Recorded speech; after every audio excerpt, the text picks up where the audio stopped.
And so I'm going to tell you primarily about some of the studies I've been doing recently of the human microbiome.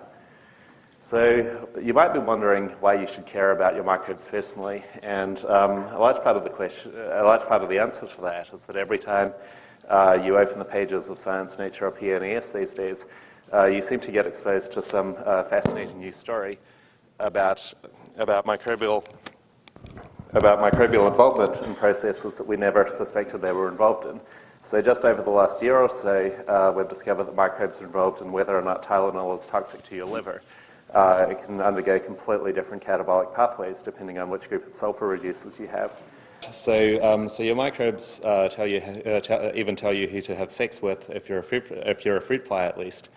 Fascinatingly, they even apparently steal genes from your food to help you digest that food, as in the case of transfer of enzymes that degrade carbohydrates on seaweed to the gut bacteria of Japanese. So, as you know, the Human Microbiome Project arguably started back in the 1680s when Antony van Leeuwenhoek, with the assistance of improved imaging techniques, initially decided to look what was out there in the environment. And so he began by scraping his own teeth, this of course being in the days before institutional review boards. Didn't find anything especially interesting there. Then went out, then sampled 2 female subjects, widely believed to have been his wife and daughter. Didn't find anything especially interesting there either. And eventually resorted to going out onto the streets of Delft, where he lived, and where he was able to recruit 3 male subjects who swore they had never brushed their teeth in their lives. And from those 3 individuals came the first reports of bacteria anywhere, in any environment, and they were associated with the human body. So since that time, there's really been this revolution in DNA sequencing. And so this is data from Steve Quake's paper at the end of 2009, where it was literally millions of times cheaper for him to sequence his own genome than it would have been back in 2001 when the Human Genome Project was completed. And the scale of these quantitative differences in how cheap sequencing is really led to a qualitatively different experience of what it is to do a project that's based around DNA. So instead of having a trickle of sequences escaping a few centralized facilities, what we now have is we have a democratization of sequencing, where every department and soon every lab has the capacity to produce this flood of sequences. And so to a first approximation, what's important now is not so much access to sequence data, but being able to organize all of the sequence data and use it effectively.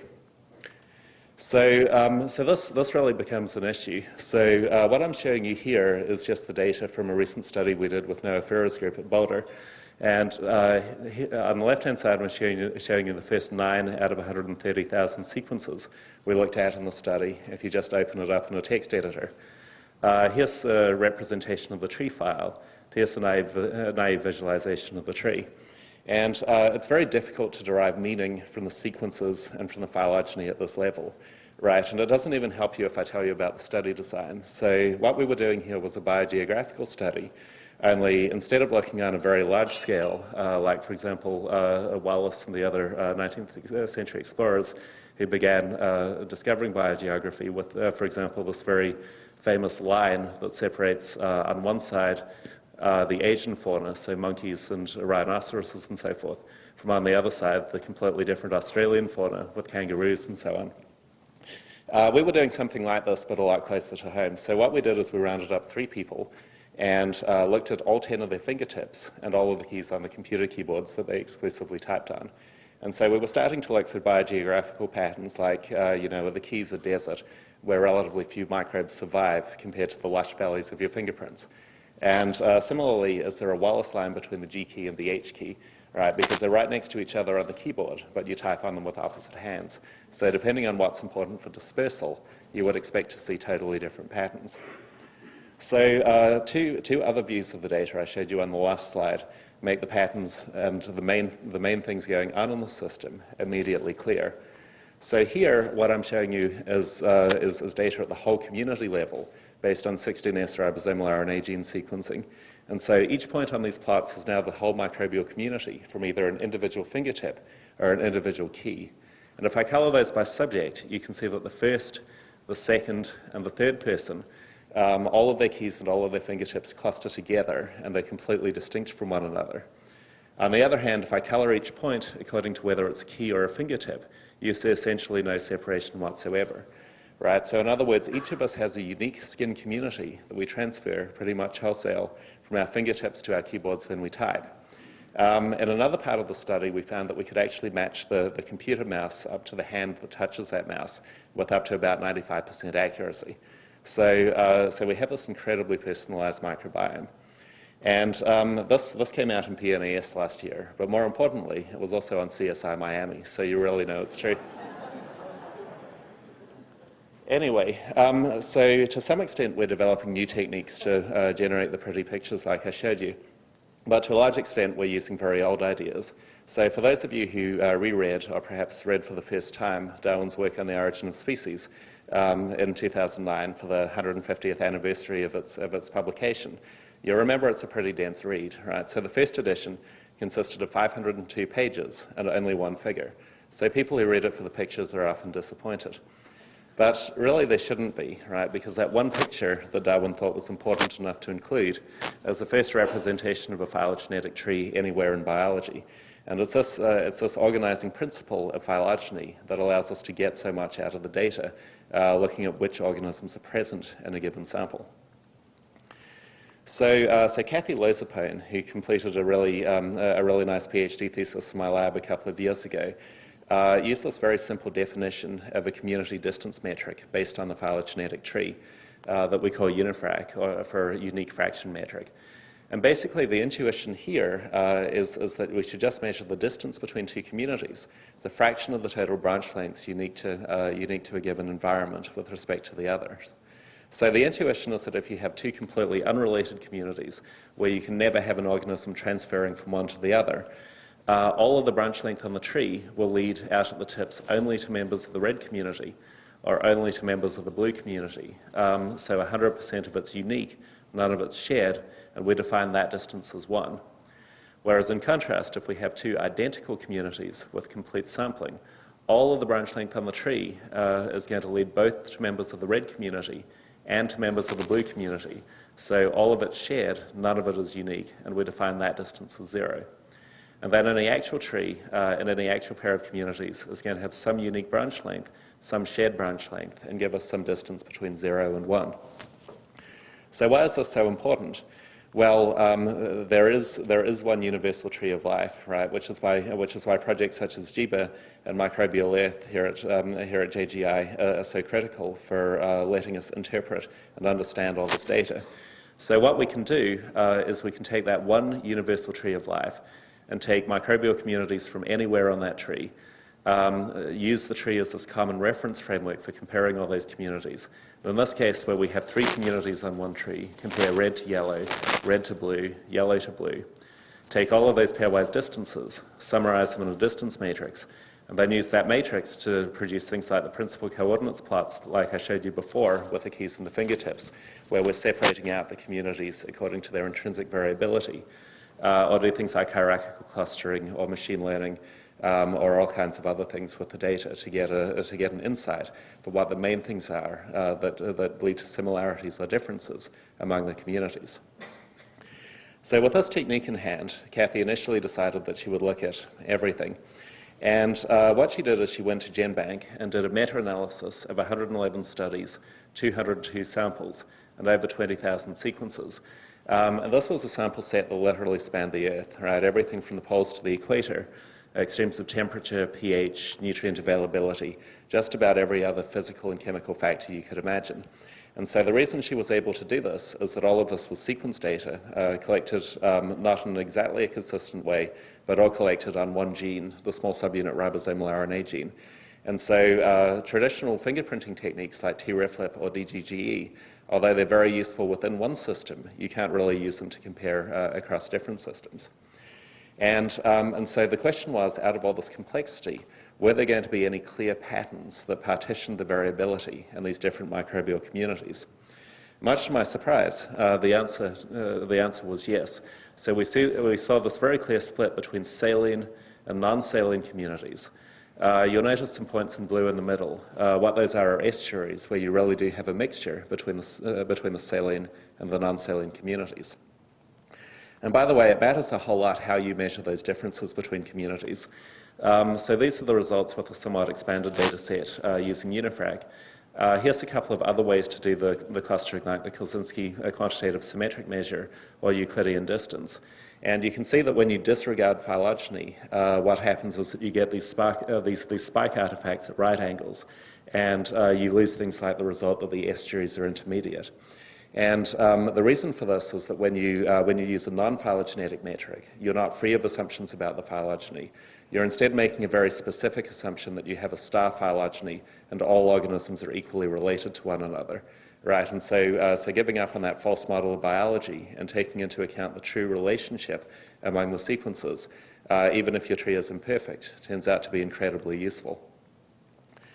So one thing that surprised us is that what we thought were going to be extreme outliers were now, extreme environments were now not outliers on this kind of analysis. So when we looked at sediments from hydrothermal vents or hot springs in Yellowstone at high temperature, they looked like the other saline and non-saline sediments respectively. But through the inclusion of some other samples, Kathy was able to find some really extreme environments in collaboration with Ruth Ley, who's going to be speaking tomorrow, and Jeff Godden. And so these additional samples squash up all those environmental samples I showed you before just into one side of the graph. And they introduce this new axis that explains twice as much of the variation as any of the axes we saw before. So what is all this stuff, you might be wondering? Well, to a first approximation, the most diverse communities are the vertebrate gut. So mammalian guts are way over to the side here. And then in the middle and going over to the edge, what we see is a whole lot of other host-associated communities. So things like the human mouth, human skin, vagina, and so forth are very different from the gut. And so what's fascinating about this is that on this common scale, what it's telling you is that the distance between the microbial communities in a vertebrate gut versus on the hand or in the mouth can be as different as the communities in dirt versus seawater, right? Completely different kinds of communities. So over the last few years, members of my lab, especially Greg Caporeso, Justin Kaczynski, Jess Dumbow, and others, have put together this pipeline called CHIME, which stands for Quantitative Insights into Microbial Ecology. And this is open source software. It's freely available, and it lets you do all the downstream processing to derive these kinds of insights about microbial communities from these vast amounts of sequencing data. So the overall approach we're using, and I think this is now very familiar to most of you, is to take 16S ribosomal RNA genes from hundreds of different samples using a DNA barcode that we introduce into the PCR primer. We then mix the samples and sequence them usually on the 454 GS Flex instrument, although I'll show you some data from Illumina as well. And then because each sequence has a barcode, we can tell what sample it came from. So then we clip off the barcodes, we align the sequences to identify the taxon-specific regions. We then map those sequences onto a phylogenetic tree, where we have sample labels on all the branches and rich information about each environment. And then we expect to see clusters of different patterns, like, say, healthy versus disease samples. And so using this technique, Liz Costello in my lab, who's now working with Dave Relman at Stanford, started to put together this overall map of the human body.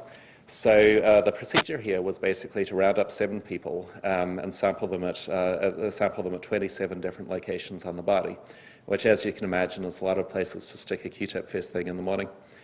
And what we see here is we see this very, very characteristic pattern, which has subsequently been supported by other efforts like the Human Microbiome Project, for example, where we see a very distinct cluster for the mouth, very distinct cluster for the gut. The skin is a lot more spread out and is very similar to other things like the nostril in blue there and the hair in yellow. The earwax is a little offset.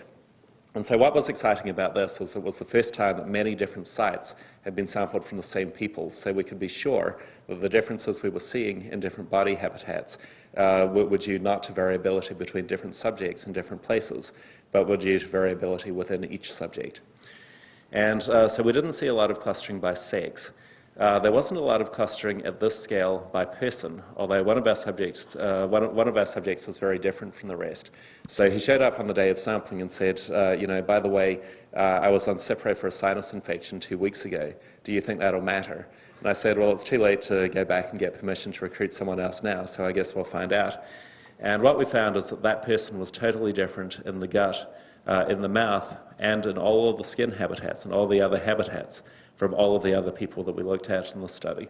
So antibiotics have this profound systemic effect on all of your microbial communities. And then the study design was to round everyone up, sample them, wait a day, sample them again, then wait 3 months, sample again, and wait a day and sample again. So we could start to get a sense of what was happening on different timescales. So this started to give us the first picture of overall variability in the human microbiome. And so what we see is a lot of left-right symmetry. Here I'm showing you the unifrac distance on the y-axis, so a higher bar means more different. And so samples from the same person are less different, samples from the same body site are less different than samples from different body sites. Within a body site, samples from the same person are less different than samples from different people. Then within a person and a site, samples taken a day apart are less different than samples taken 3 months apart. And then the main cluster, and then the most stable habitat was the gut. It was the mouth. The gut was intermediate, and then the skin was most variable. And we could recapture these patterns with surprisingly few sequences per sample. So one question that always comes up with this stuff is what depth of coverage do you need? And depending on what you're trying to find out, you might not need a lot of sequences to discover it. You might be better off looking at a lot more samples. So here's the data I just showed you, sampled at 1,500 sequences per sample. It turns out that with just 10 sequences per sample, you recapture the same pattern with the primary clustering by habitat than by person.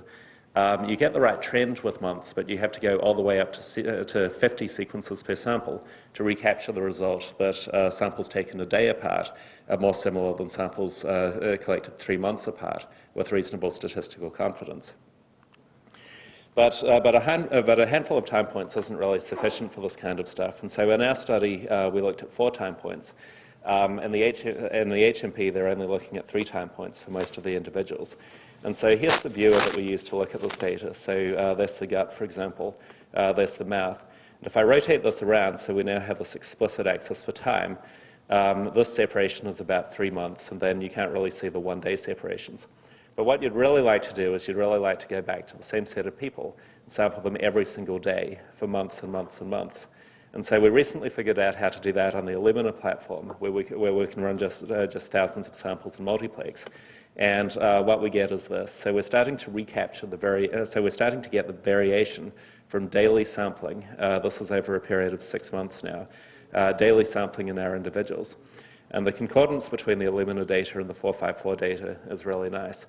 So with the Illumina platform, we now have this ability to engage in studies that have thousands of samples rather than dozens or hundreds. And we're starting to get a very detailed picture of the dynamics within the human body.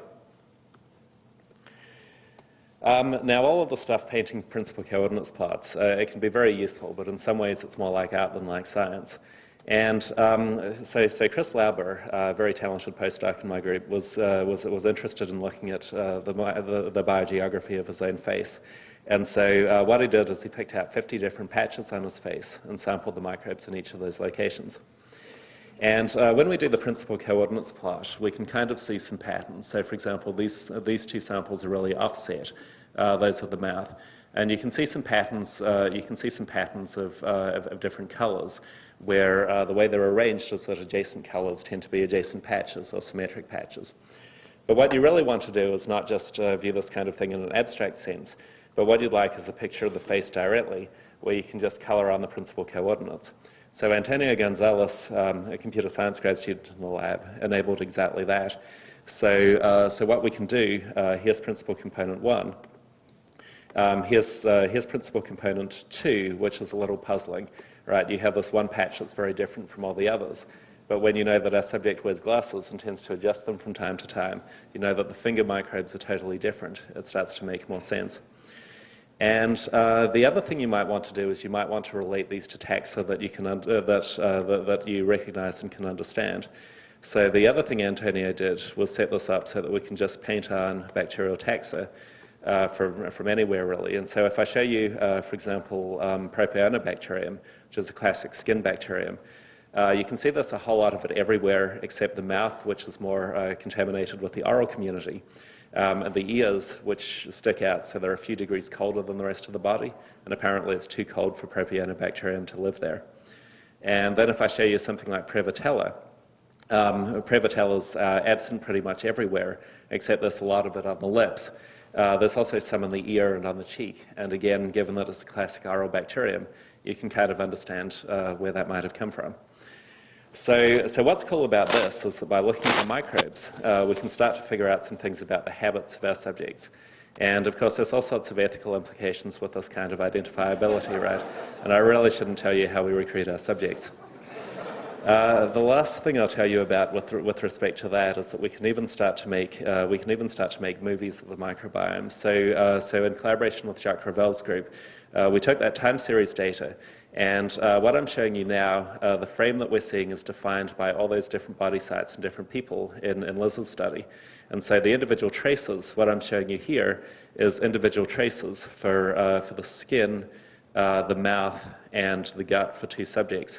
And you can just see directly, these are daily samples taken over 6 months, you can just see directly how much more variable the skin is than the rest, how the gut is intermediate, and how, although in general the individual people stay within discrete regions of space, occasionally they cross over. And so just taking a single time point is not necessarily going to give you a good picture of similarities and differences between different people.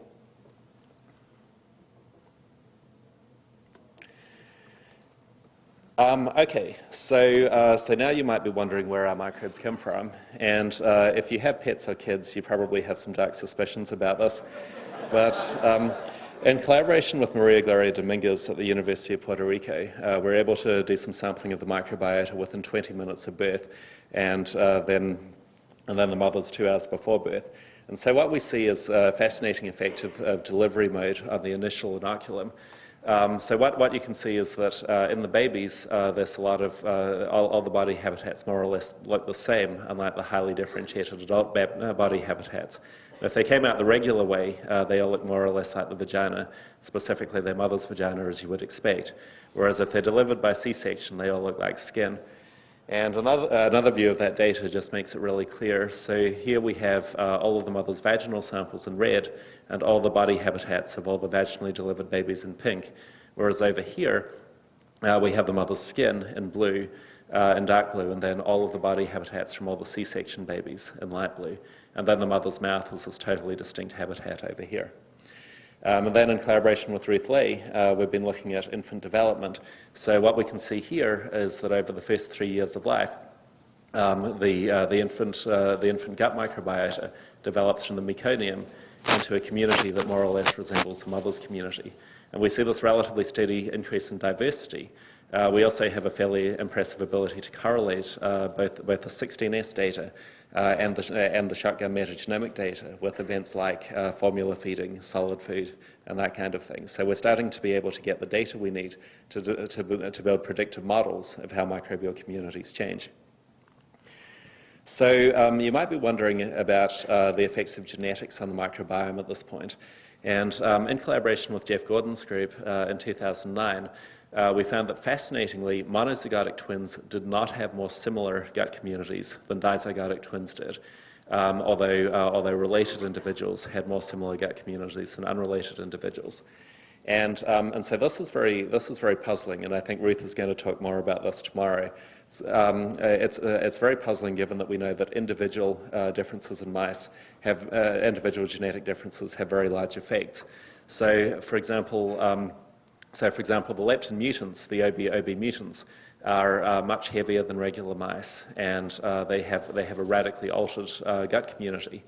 Additional work in Jeff's lab that we weren't involved in showed that you could actually transplant a fecal pellet from the OB mouse to a mouse that was raised germ-free with no microbes of its own. That other mouse would gain weight much more rapidly, the one that received a fecal pellet from a normal mouse. So more recently, again with Ruth and with Andrew Gewirtz at Emory, we've been looking at another mouse model. So these are the TLR5 knockout mice that are unable to recognize bacterial flagellin, and they also become very fat with much larger fat pads, high levels of cholesterol and serum triglycerides, and then even high blood pressure. And so again, you have this radically altered microbial community between the wild-type mice and the mutant mice. And again, you can actually transmit this phenotype to a genetically completely normal mouse by way of the bacterial community. But unlike the OB mice, where it's an energy metabolism phenotype, and if you do bomb calorimetry on the fecal pellets, the OB mice, their microbial community is leaving a lot less energy behind in the feces.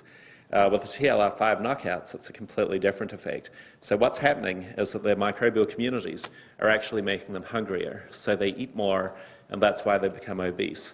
You can cure them from eating more with antibiotics.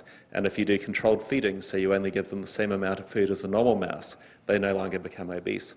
And so Andrew had this cartoon commissioned to basically drive home the point that there's about 10 times as many bacterial cells on your body as there are your own cells, right? So they may be outvoting you at the cafeteria. Okay, so where are we going with this? I'll just be really brief because I realize I'm a little over time. What we're trying to do is we're trying to bring personalized medicine based not on very subtle differences in the host genome, but on very obvious differences in the host microbiome, and to even developing nations. And so we're working on this Gates Foundation project on malnutrition. And this photo was taken by Tanya Yatsenenko, one of Jeff's grad students at the malnutrition clinic we're working with in Malawi. And although food is scarce in this population, cell phones are a technology that's available there.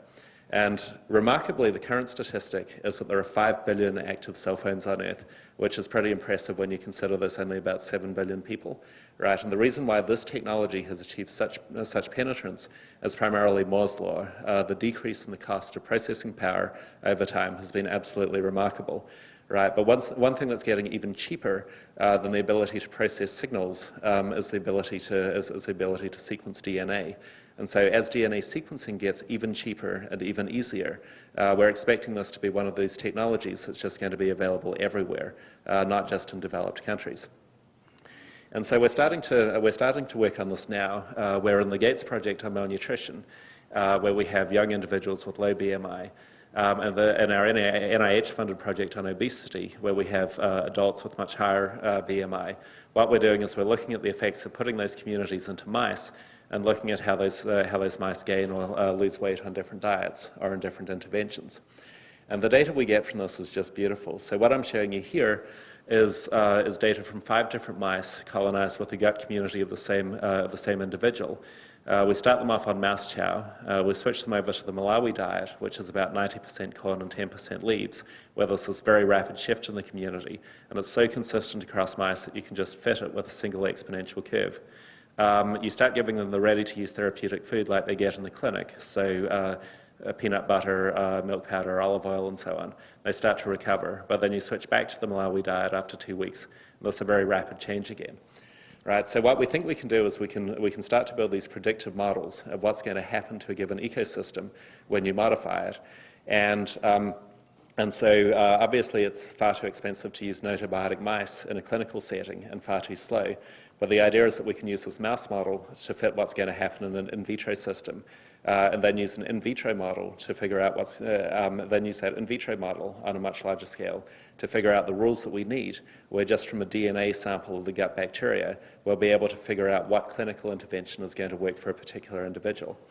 And in case you're wondering why we think the bacteria are involved in malnutrition, even monozygotic twins are often discordant in their response to this ready-to-use therapeutic food. So the question is, what's going on in the non-responding twin? Have they picked up some pathogen that we could get rid of? Or have they lost some normal member of the gut community that we could resupply? Or is there just a mismatch between what they can metabolize and what supplement they're getting? So finally, I'm going to end with an exhortation to not just be a bystander, but to join this revolution in sequencing. And both in the context of large projects like JGI's flagship initiatives, but also in the context of small projects that you can do yourself in your own lab.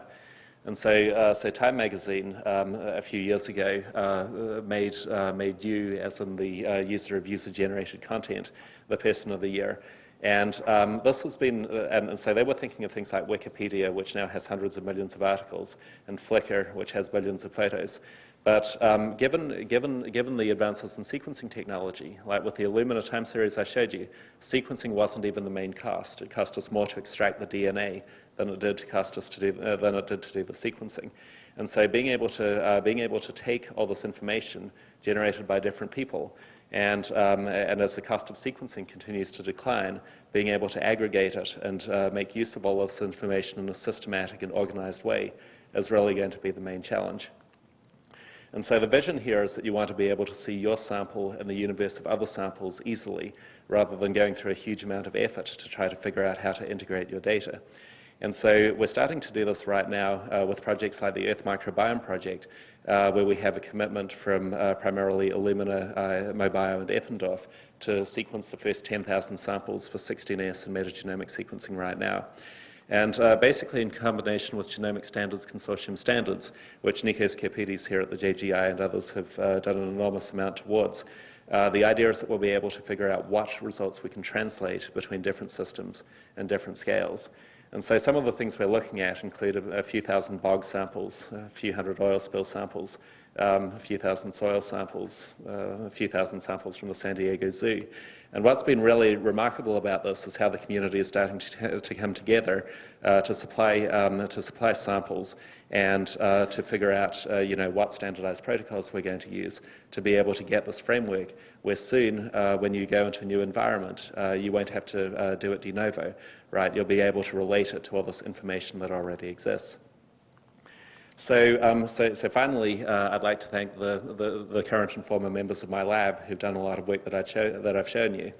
The many collaborators who've helped us improve Unifrac and QIIME, and especially the people whose data I showed here, especially Noah Fiera, Jeff Gordon, Ruth Lay, Andrew Gewirtz, and Maria Gloria Dominguez. And I'd also like to thank our various sources of support. And finally, thanks for your attention. I'd be delighted to answer a couple of questions.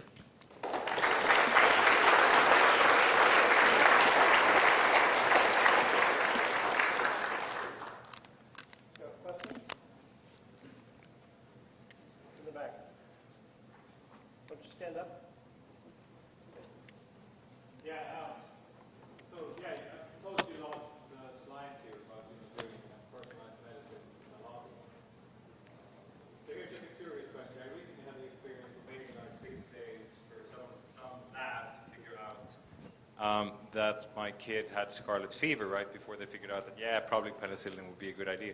So why on earth aren't all doctors everywhere just sequencing samples right away to figure out what ails people? I've been wondering this for a long while. Yeah, that's a great question. Why aren't doctors just getting out there and sequencing samples now? So there's two reasons. One is that I don't think they, in general, know that they have access to this technology yet. So even 3 years ago, a lot of the stuff that we're doing now would have been 1,000 times more expensive. And the difference between a test that costs $100 and a test that costs $100,000 is pretty formidable, right? So part of it is that people aren't yet keeping up with the technology. Part of it is the bioinformatics challenge that's involved in integrating and processing all this data. So as you saw from Per, MetaHit especially is making a lot of progress on finding microbes that are associated with clinically relevant states, and being able to take that information and make it accessible to physicians and to regulatory agencies and to members of the public in a useful way is one of the key challenges. So some of this is going to be technical improvements with how fast we can crank things through the processing pipeline. But a lot of it, I think, is going to be user interface improvements. And so the vision is that someday, you might have a smart toilet that's going to take an aliquot of what you flush, do the sequencing, deliver it to your phone, and then, if it's something really bad, maybe call your physician. But I think that's exactly where things are going to go over the next few years. And a lot of it is just building the basic knowledge we need to develop those predictive models.